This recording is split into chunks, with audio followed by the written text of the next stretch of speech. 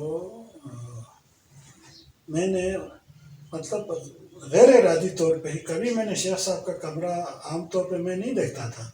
اس دن میں نے شیخ صاحب کا کمرہ کا دروازہ کھولا تو شیخ صاحب وہاں کمرے میں بیٹھے ہوئے تھے, سوئے بھی نہیں تھے, اور وہاں تقریباً میرے خیال میں رات کے 10:30 بجے تھے. شیخ صاحب نے بسترا بچھا کے سویا بھی نہیں تھا, کمرے میں بیٹھے ہوئے تھے. مجھے شرمندگی ہوا, اور شیخ صاحب گھر میں کوئی نہیں تھے, اس کے باوجود کہیں اور وہ چلے نہیں گئے, اپنے کمرے میں بیٹھے رہے.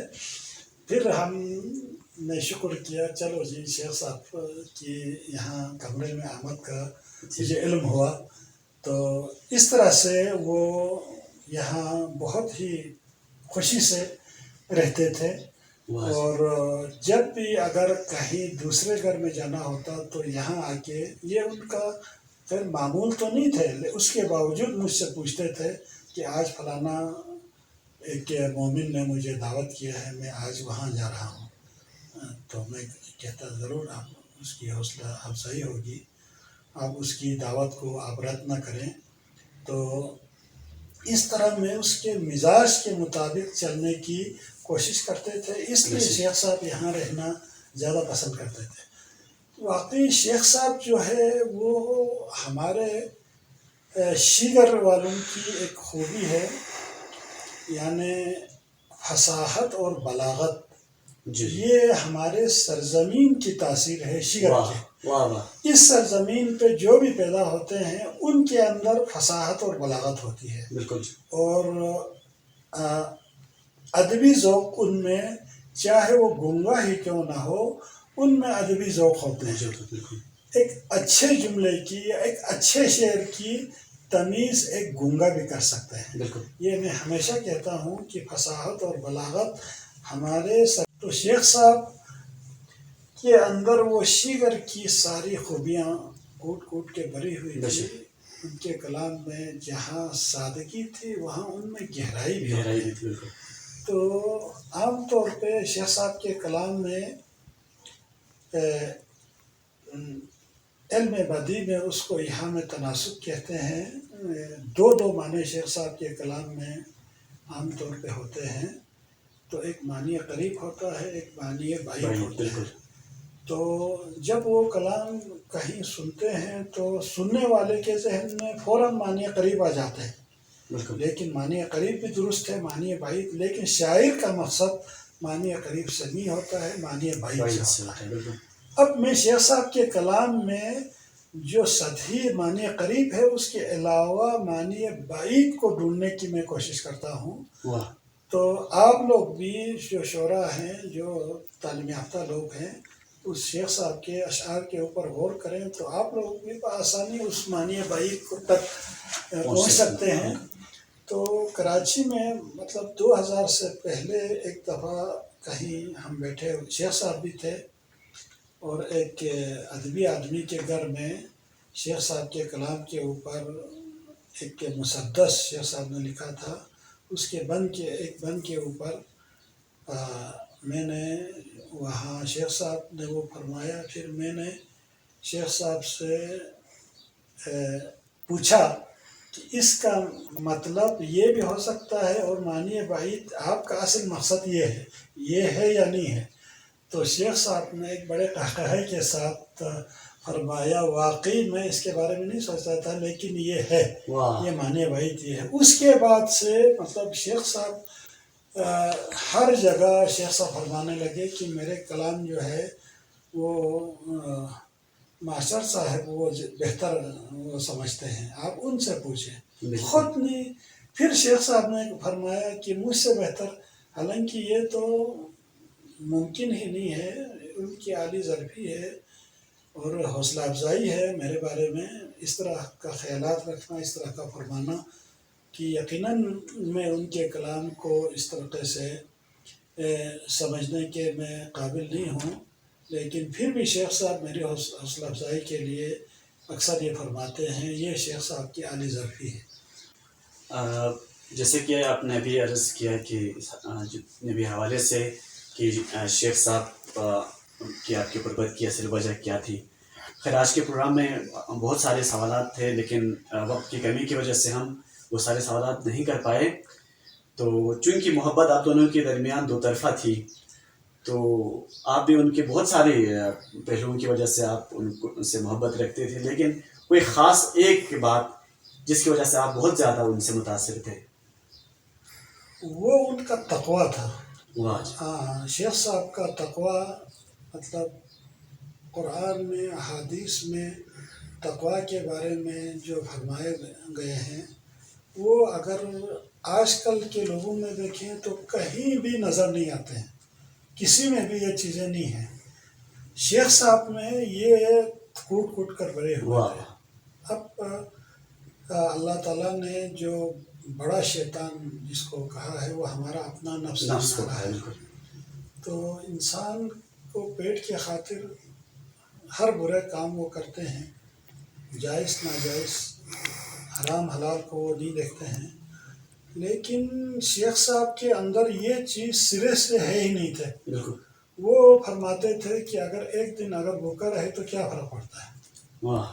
آج اگر نہ کھائے تو کیا فرق پڑتا ہے. وہ ان میں یہ چیز سرے سے ہی نہیں تھی. بالکل.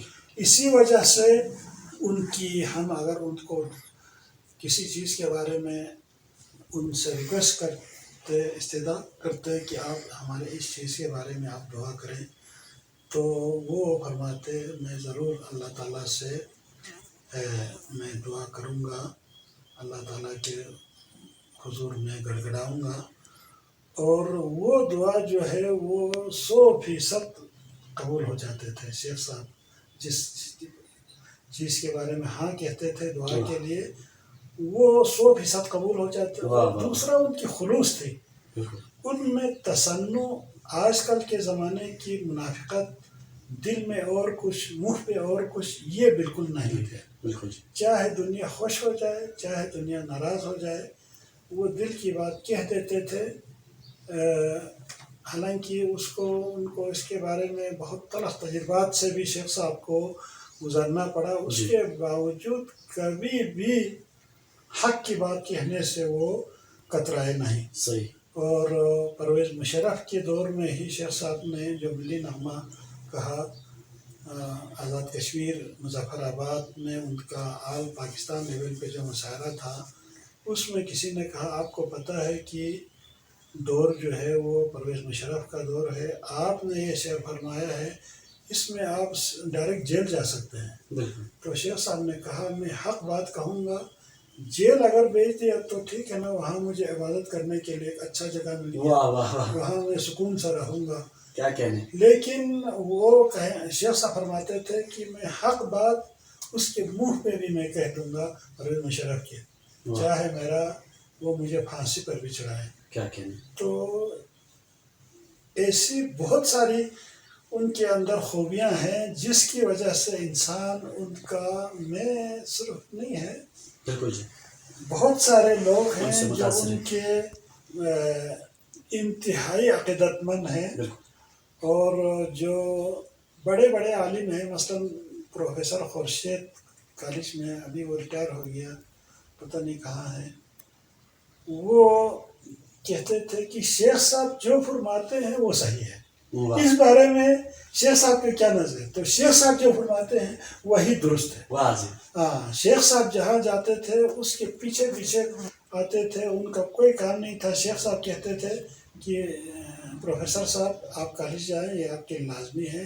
کالج سے جب آپ فارغ ہو جائیں گے تو آپ آ جائیں بات کرنے کے لیے. شام کو جب تک شیخ صاحب 2-3 مرتبہ نہ کہتے کہ پروفیسر صاحب ابھی کافی شام ہو گئے ہیں، رات ہو گئے ہیں، آپ چلے جائیں، انشاءاللہ صبح کل ہم پھر ملیں گے. 3-4 مرتبہ کہنے کے بعد پھر وہ چاروں ناچار باطل ناخواستہ وہ اٹھ کے چلے جاتے تھے. تو یہ بڑے بڑے لوگوں کا ان کے ساتھ عقیدت ہے، یہ ان کی خوبیوں کی وجہ سے ہے. تو انہی خوبیوں کی وجہ سے میں ان سے متاثر ہوا، شیخ صاحب سے. ان کی تقوی اور یہی جو میں نے گنوائے یہ خوبیوں کی وجہ سے. بہت شکریہ وزیر صاحب آپ کی قیمتی لمحات کے لیے اور خوبصورت خیالات کے لیے. آج ناظرین بہت ساری باتیں کرنی تھی لیکن وقت کی دامن میں گنجائش نہیں ہے. آج ہم نے شیخ صاحب کی شاعری کو ڈسکس نہیں کیا. انشاءاللہ اس کے کسی اور پروگرام میں ہم وزیر صاحب کو دوبارہ زحمت دیں گے. لیکن بس صرف میں اتنا کہوں گا اور اکثر میں یہی کہتا رہتا ہوں کہ اکثر جو قیمتی شخصیات ہیں ان کے جانے کے بعد ان کی قدر ہوتی ہے، لیکن شیخ صاحب کے حوالے سے میں یہی کہوں گا کہ ان کی زندگی میں ان کی قدر ہوئی ہے، کیونکہ وزیر فدا حسین صاحب جیسی شخصیات نے ان کی زندگی میں ان کی قدر کی، ان کی زندگی میں ان کے کلام کو جمع کیا اور ان کی کاوشوں کو جو ہے بے حد بہترین انداز میں سراہا. ہر جگہ پر جہاں پر بھی وزیر صاحب اور ان کے جو رفقائے کار تھے جاتے تھے تو شیخ صاحب کے حوالے سے سب کو بتاتے رہتے تھے، ان کی شخصیت کے حوالے سے، ان کی شاعری کے حوالے سے، ان کی زندگی کے دیگر پہلوؤں کے حوالے سے. تو اللہ شیخ صاحب کو کروٹ جنت نصیب ہو اور وزیر صاحب کو سلامت رکھے. تو اسی کے ساتھ میں اجازت چاہوں گا، انشاءاللہ کسی اور پروگرام کے ساتھ پھر حاضر ہوں گا. تب تک کے لیے اللہ حافظ و ناصر.